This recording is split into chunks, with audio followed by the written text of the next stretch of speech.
Magandang araw sa iyo, kaibigan, kapatid. Sa oras na ito ay pag-uusapan natin ang mga dahilan o rason kung bakit ang isang tunay na Kristiyano ay kinakailangang dumadalo o nakikiisa sa mga ginagawang prayer meetings sa ating mga bahay, sa simbahan o sa church. Inaasahan ko pong inyong panonoorin ang kabuuan ng video na ito upang inyong maunawaan at maintindihang mabuti ang kahalagahan ng pakikibahagi at pagdalo sa mga prayer meetings sa ating church. Simulan na po natin. Ang video na ito ay naglalaman ng komentaryong relihiyoso, pagsusuri at o personal na opinyon at layuning magbigay ito ng edukasyon, impormasyon at o aliw lamang. Hindi intensyon ng nilalaman nito na manira o magpahamak ng sino mang individual o grupo. Bagamat sinisikap naming maging tumpak hanggat maaari, ay masugid naming hinihikayat ang mga manonood na magsagawa ng kanilang sariling pagsusuri, pagsasaliksik, at pag-alam sa katotohanan. Ang may respeto at profesional na mga komento ay malugod naming tinatanggap. Kumusta? Alam nyo, madalas nating marinig na ang prayer meeting o pulong panalangin, yan daw ang puso ng isang simbahan. Pero, naisip nyo ba kung bakit? Bakit nga ba ito sobrang mahalaga? Well, yan mismong aalamin natin ngayon. Ating sisiyasatin ang malalim na kahulugan nito para sa buhay ng isang Kristiyano. Tara, simulan na natin. At heto agad ang tanong na kailangan nating sagutin. Ang prayer meeting ba, isa lang ba yan sa mga activities sa church calendar? Yung tipong okay lang kung di ka makapunta? O baka naman, may mas malalim pa itong kabuluhan sa ating pananampalataya. So heto ang magiging flow ng usapan natin. Uunahin natin kung bakit ba talaga ito mahalaga. Tapos, titignan natin ang utos at halimbawa mula sa Biblia, ang lakas na dulot ng pagkakaisa, ang gabay na bigay ng Diyos, at tatapusin natin sa kung ano ang sinasabi nito tungkol sa puso natin sa pagsamba. Okay, pero bago ang lahat, kailangan nating linawin to. Sobrang importante nito. Ang pagdalo sa prayer meeting ay hindi basehan ng kaligtasan. Hindi ito requirement para maligtas. Sa halip, isa itong bunga, isang resulta ng isang tunay na pananampalataya. Ang punto kasi, pag binago na ng Diyos ang puso mo, nagkakaroon ka ng natural na pagnanais. Gusto mong sumunod sa Kanya. Gusto mong makasama ang mga kapatiran mo. At syempre, gusto mong lumago sa pananalangin. Dito naguugat ang lahat. Ngayon, pasukin natin yung dalawang pinakamatibay na pundasyon. Bakit ba may prayer meeting? Dahil una, may utos. At pangalawa, mayroon tayong malinaw na halimbawang sinusundan. Unang-una sa lahat, napakasimple lang ng dahilan. Ang pananalangin, hindi yan isang mungkahi o suggestion. Ito ay isang utos. Tayo mga Kristiyano, tinawag tayo na mamuhay sa panalangin. Hindi lang yung basta manalangin kapag may kailangan o may problema. Sabi nga sa 1 Thessalonica 5:17, manalangin kayong walang patid. Ibig sabihin, tuloy-tuloy.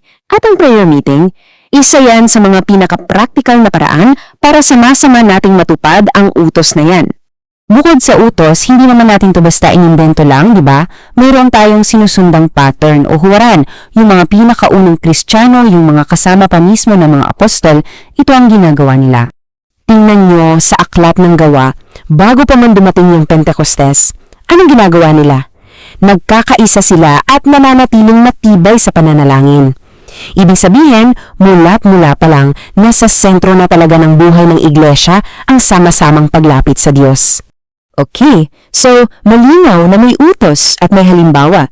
Pero ito ang tanong, may pinagkaiba ba kung nananalangin ka ng mag-isa kumpara sa sama-sama? May special ba kapag ginagawa natin ito ng may kasama? Nako, ang sagot ng Biblia dyan, isang malaking oo. At magsisimula tayo sa numerong yan.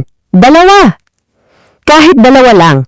Dahil may isang napaka-espesyal na pangako ang Panginoon na nakakabit mismo sa bilang na yan. Pakinggan niyo itong maigi. Hindi lang niya sinabing papakinggan ko kayo.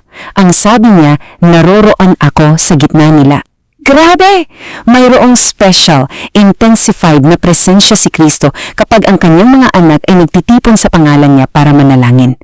At yung presensya na yon, yun ang nagdudulot ng kakaibang pagkakaisa. Kasi sa prayer meeting, nagiging isa ang tinig natin sa Diyos. Dito rin natin dinadala yung mga bigatin natin sa buhay at tinutulungan natin ang isa't isa.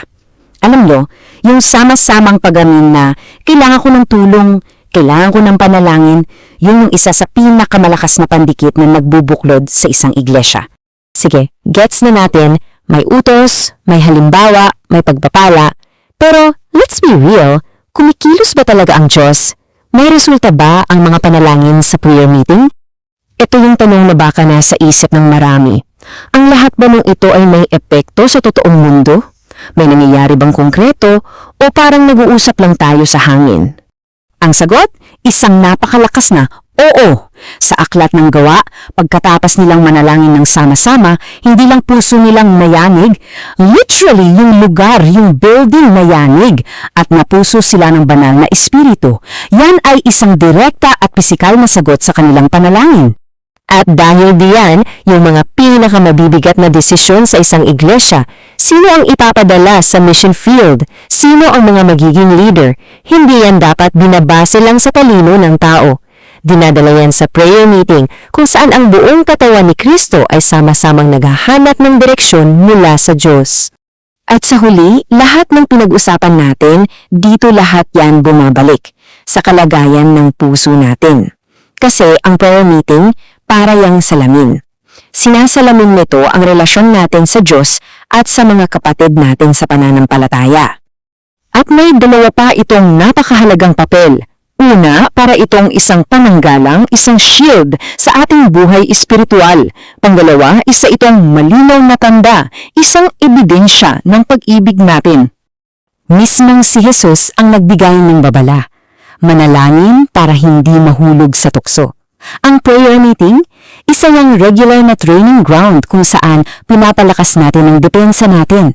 Dito natin pinapaalalahanan ang isa't isa na maging alerto dahil sama-sama tayong nasa isang spiritual battle. So para i-wrap up lahat, bakit nga ba napakahalaga ng prayer meeting? Well, dahil utos ito ng Diyos. Ito ang halimbawa ng unang iglesia. May espesyal na presensya si Kristo. Pinag-iisa nito ang iglesia. Dito natin pinapasa ng problema ng isa't isa. Dito tayo kumukuha ng gabay. Dito natin nakikita ang pagkilos ng Diyos. Pinapalakas tayo laban sa tukso. At higit sa lahat, ito ay isang malinaw na tanda ng pag-ibig natin sa Diyos at sa kapwa mananampalataya. Kaya balik tayo sa pinakaunang tanong natin. Malinaw na no, ang prayer meeting ay hindi lang basta isang programa sa kalendaryo. Ito ay isang buhay, mahalaga at kailangang bahagi ng buhay ng bawat isang tagasunod ni Kristo. Kaya, iwan ko kayo ng isang bagay para pag-isipan. Isang bagay na medyo challenging. Kung sinasabi ng isang tao na Kristiyano siya, pero wala siyang uhaw, wala siyang pagnanais manalangin. Lalo na ang manalangin kasama ang bayan ng Diyos, yan ay isang malaking tandang pananong. Isang bagay na siguro kailangan nating lahat suriin sa sarili nating mga puso. In our journey as Christians, attending prayer meetings is not merely a suggestion but a vital part of our spiritual lives. A true believer is driven by the desire to follow God's commands, to unite with the church, and to grow in prayer. First and foremost, prayer is commanded by God. The Bible instructs us to pray continually, as seen in 1 Thessalonians 5:17, where we are told to pray without ceasing. In Colossians 4:2, we are encouraged to devote ourselves to prayer, and Ephesians 6:18 reminds us to pray at all times in the Spirit. Therefore, participating in a prayer meeting is a practical way to be faithful to this divine directive. Moreover, the early church set a powerful example for us. The first Christians not only listened to teachings but also gathered to pray as a community. Acts 1:14 highlights how they were united in prayer, and Acts 2:42 shows their commitment to prayer along with fellowship and breaking bread. By joining prayer meetings, we mimic their devotion and commitment to spiritual unity. Another compelling reason to engage in collective prayer is the special blessing it brings. There is power and joy when believers come together to approach God. Jesus assures us in Matthew 18:19 that if two or more agree on earth regarding anything they ask, it will be done by our Father. Furthermore, in Matthew 18:20, he promises to be present in the midst of those gathered in his name. Thus, prayer meetings are a sacred opportunity for us to experience the presence of the Lord among his people. Attending prayer gatherings also strengthens the unity within the church. Collective prayer binds us together as brothers and sisters in Christ. Acts 4:24 shows how they raised their voices in one accord to God, and Hebrews 10:24-25 urges us not to neglect meeting together, but to encourage one another. In these prayer meetings, the church learns to unite in heart, purpose, and faith. Additionally, prayer meetings provide a platform for us to pray for each other's needs. A true Christian is not selfish. He considers the well-being of fellow believers. James 5:16 instructs us to pray for one another, and Galatians 6:2 calls us to bear one another's burdens. This atmosphere allows us to bring forth our struggles, tears, and challenges before God, fostering a sense of community and support. Moreover, through prayer, the church receives God's guidance. Prayer meetings are crucial for discerning the direction of the ministry and the will of the Lord. Acts 13:2-3 illustrates how the Holy Spirit spoke to the early church while they were worshiping and fasting. They prayed before sending out missionaries. Proverbs 3:5-6 emphasizes trusting in the Lord for guidance, a trust that is cultivated in prayer. Collective prayer holds the power to invoke God's action. Numerous instances in the Bible reveal how God responded to the prayers of his people. In Acts 4:31, after the believers prayed, the place where they were gathered was shaken, and they were all filled with the Holy Spirit. Similarly, in Acts 12:5, the church earnestly prayed for Peter during his imprisonment. Prayer meetings are not meaningless. Instead, they often witness God's answers, strength, and intervention. Furthermore, prayer serves as a shield against temptation and spiritual weakness. A genuine Christian must remain vigilant in their spiritual life. Matthew 26:41 encourages us to watch and pray so that we do not fall into temptation. Jude 1:20 advises us to pray in the Holy Spirit. Attending prayer meetings helps keep our faith vibrant and equips us to resist the trials we face. Lastly, participating in prayer meetings signifies our love for God and His church.